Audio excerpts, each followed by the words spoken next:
আজকে নিরীহ ছেলের জন্য আপনারা দোয়া করবেন। ডাক্তার বলছে তার চামড়া ফুটো হয়ে, হাত ফুটো হয়ে স্টোমারের ভিতরে চলে গেছে। বলছে যদি লিভারের ভিতরে চলে যায় তাকে বাঁচানো সম্ভব নয়। বিগত দিনে আমি মামলা হামলার শিকার হয়েছি।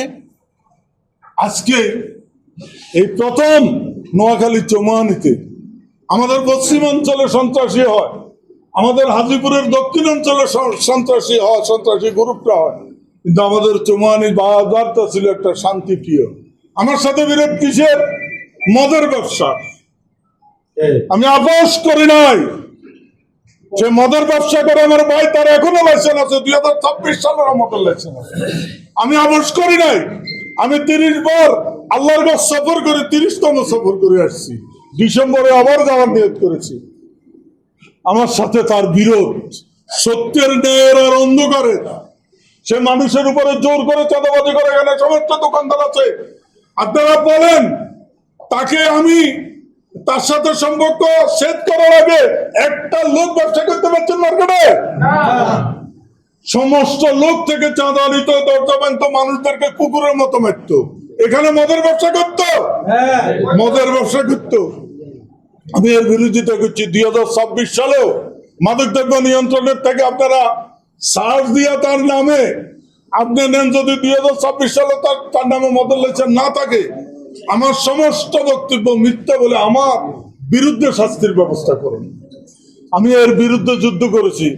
আপনারা এই অফিসের পিছনে একটা 3তলা বিল্ডিং করেছে, আমাদের 18 ডিসিম জায়গা সে দখল করে আছে। আমরা সমবায় ডিপার্টমেন্টে দরখাস্ত দিছি, এসিল্যান্ডে দিছি। তার বিরুদ্ধে দুদুকে তদন্ত হতেছে। গত সপ্তাহে আমার সেক্রেটারি সহ, আমার পরিচালক বিন্দু, আমার ভাইস চেয়ারম্যান সহ দুদুকে যাই সাক্ষী দিয়ে এসছে। আর এখানে জানেন বিগত দিনে এই যে সোহান এমপিকে হাত করে, আমার ভাই সোহান হোসেন সোহান, আমার ভাইয়ের ছেলে হৃদয় ষড়যন্ত্র করে বিগত দিনে আমাকে মামলাগুলোর আসামি করা হয়েছে। আমার জীবনকে তছনছ করে দিছে, আমার সন্তানগুলির জীবনকে তছনছ করে দিয়েছে। আমার কোনো সন্তান নোয়াখালী থাকে না। আমার ছোট সন্তানও ঢাকা ইউনিভার্সিটিতে পড়ে। আমার ছোট মেয়ে gynae surgery doctor, Bangladesh medical কলেজের টিচার। সে আপনারা খবর নেন, ডাক্তার জান্নাত। আমার বড় মেয়ে নিউজিল্যান্ডে থাকে, সে অক্সফোর্ড ইউনিভার্সিটি থেকে কম্পিউটার ইঞ্জিনিয়ারিং করে, ওখানেই নাগরিকত্ব নিয়ে বসবাস করে। তার স্বামীও কম্পিউটার ইঞ্জিনিয়ার।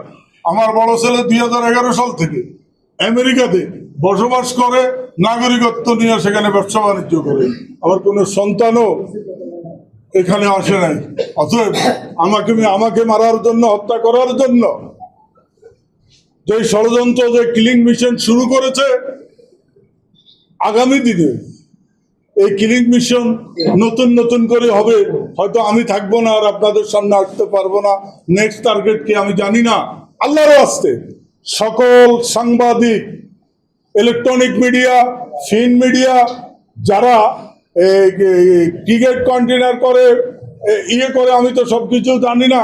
আপনারা আছেন, আপনারা আপনাদের লেখনের মধ্যে, আপনারা আপনাদের ভিডিও ফুটেজগুলো দেখানোর মাধ্যমে প্রশাসনকে দিয়া এই সন্ত্রাসের, এই গুলির, এই কাজের, নিন্দাজনক ন্যাক্কারজনক কাজের যারা সম্পৃক্ত আছে সঠিক তদন্ত করে তাদেরকে যদি আইনের আওতায় না আনা যায়, যারা নৈপথ্যে আছে, পদ্মার আড়ালে আছে, তাদেরকে যদি আনা না যায়, অচিরেই আমি হয়তো হারিয়ে যাব, আপনারাও কেউ নিরাপদ নয়। তাই করজোড়ে সকলের প্রতি অনুরোধ, যার যার অবস্থান থেকে এই ঘটনার সুস্থ তদন্ত করে দোষী ব্যক্তিদেরকে শাস্তির আওতায় আনার জন্য আমি আমার পক্ষ থেকে, আমার পরিবার পরিজনের পক্ষ থেকে একজন সমাজকর্মী হিসেবে, আপনারা জানেন 2003 সাল থেকে আমি অনবরত 30টা সবর আল্লাহর ঘর করে এনেছি, 5 ওয়াক্ত নামাজ পড়ে, 10টা মসজিদ মাদ্রাসার সভাপতি আমি মসজিদ মাদ্রাসাতে দান করি, আমি কাজ করি, আমি সামাজিক কাজ করি, গরিব মানুষদের জন্য কাজ করি।